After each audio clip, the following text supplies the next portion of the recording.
In the medieval world, survival was never guaranteed, and extinction was not an abstract idea, but a constant shadow hanging over entire communities. Life was balanced on a thin edge, where superstition, ignorance, and brutal circumstances could push people toward disaster in ways that seem bizarre and unbelievable today. One of the strangest threats came from something as ordinary as bread. During the Middle Ages, rye was a common grain, especially among the poor. When stored improperly in damp conditions, rye could become infected with a fungus called ergot. Medieval people had no idea this fungus was poisonous. When consumed over time, it caused violent convulsions, hallucinations, burning sensations in the limbs, and eventually gangrene that could make fingers, toes, or entire limbs fall off. Whole villages suffered outbreaks, believing they were cursed or possessed by demons. Some historians believe these ergot poisonings were so widespread that they nearly wiped out populations in certain regions, all while people continued eating the very bread that was killing them because they had no alternative. Another bizarre path toward extinction came from medieval medical practices. Doctors believed illness was caused by an imbalance of the four humors: blood, phlegm, black bile, and yellow bile. To restore balance, they often resorted to bloodletting, sometimes removing massive amounts of blood from already weakened patients. During plagues or fevers, this practice accelerated death instead of preventing it. Entire towns trusted physicians who unknowingly drained life from their patients, reducing survival rates so drastically that some communities were left nearly empty. Rather than learning from the deaths, people doubled down on these treatments, convinced that more bloodletting was the answer, pushing themselves closer to collapse. Famine was another relentless force, but what made medieval famines especially dangerous was how people responded to them. In desperate times, communities consumed animals they normally avoided, including diseased livestock or even rodents. Starvation drove people to eat spoiled food, toxic plants, or grain contaminated with mold. Some plants looked edible but contained poisons that slowly damaged organs or caused hallucinations and paralysis. During prolonged famines, these desperate dietary choices led to waves of sickness that killed nearly as many people as hunger itself. In some extreme cases, historical records hint at cannibalism, a horrifying last resort that shattered social bonds and left psychological scars that rippled through generations. Religious zeal also played a strange role in nearly destroying medieval populations. When disaster struck, many people believed God was punishing humanity for its sins. This belief led to extreme acts of penance. Groups known as flagellants marched from town to town, whipping themselves until their backs were raw and bleeding, believing pain would bring divine mercy. These processions spread disease rapidly, especially during times of plague, as infected blood and open wounds made transmission easier. Ironically, acts meant to save humanity may have helped accelerate its destruction in certain regions. Water, something essential for life, was another hidden killer. Medieval cities lacked proper sanitation, and waste was often dumped into rivers and wells.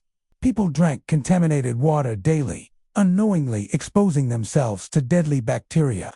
Cholera, dysentery, and typhoid tore through populations, especially in crowded cities. What made this threat bizarre was that people sometimes believed clean-looking water was safer than boiled water, which they thought had lost its vital spirit. As a result, they avoided the very methods that could have saved them, clinging to traditions that silently poisoned entire communities. Warfare in the medieval period did not just kill soldiers on the battlefield. It destabilized entire ecosystems of survival. Armies burned crops, poisoned wells, and slaughtered livestock to weaken enemies. When wars dragged on, civilians suffered the most. Regions caught between rival forces could be stripped bare year after year, leading to cycles of starvation and disease. In some areas, repeated conflicts reduced populations so severely that abandoned villages returned to wilderness, and farmland turned back into forest.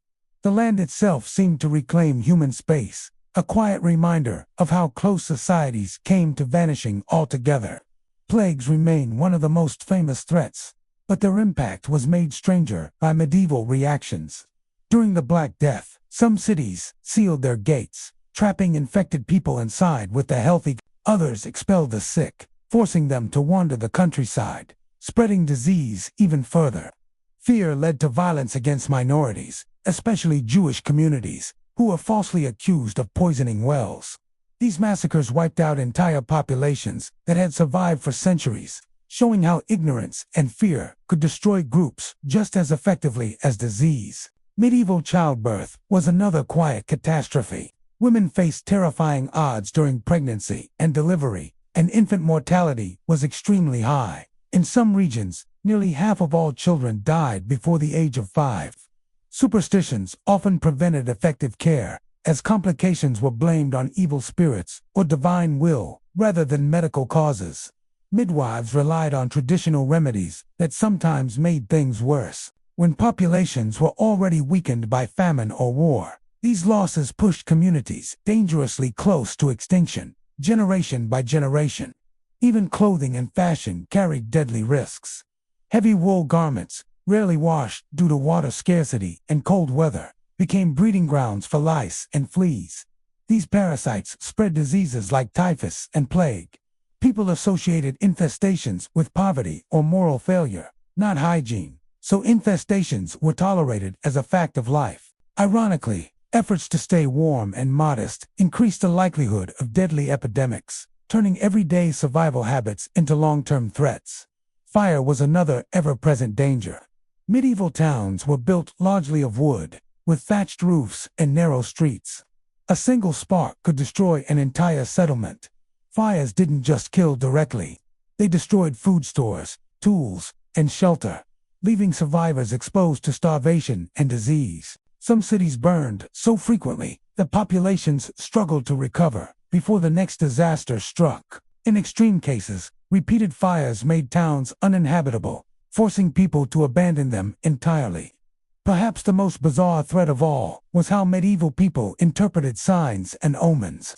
Comets, eclipses, and unusual weather were seen as warnings of doom.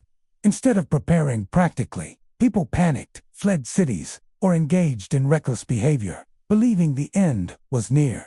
Mass movements disrupted food production and trade, worsening crises that might otherwise have been survived. Fear itself became a destructive force, capable of unraveling social order and pushing societies toward collapse. Despite all these dangers, medieval people did not go extinct. Their survival was a fragile miracle shaped by resilience, adaptation, and sheer luck. Over time, communities learned, slowly and painfully, from catastrophe. Agricultural techniques improved, sanitation evolved, and knowledge began to replace superstition. Looking back, the medieval era feels like humanity walking through a minefield blindfolded, surviving explosions that could easily have erased entire populations. The bizarre ways medieval people almost went extinct remind us how thin the line between survival and annihilation has always been, and how progress is often born from enduring unimaginable hardship.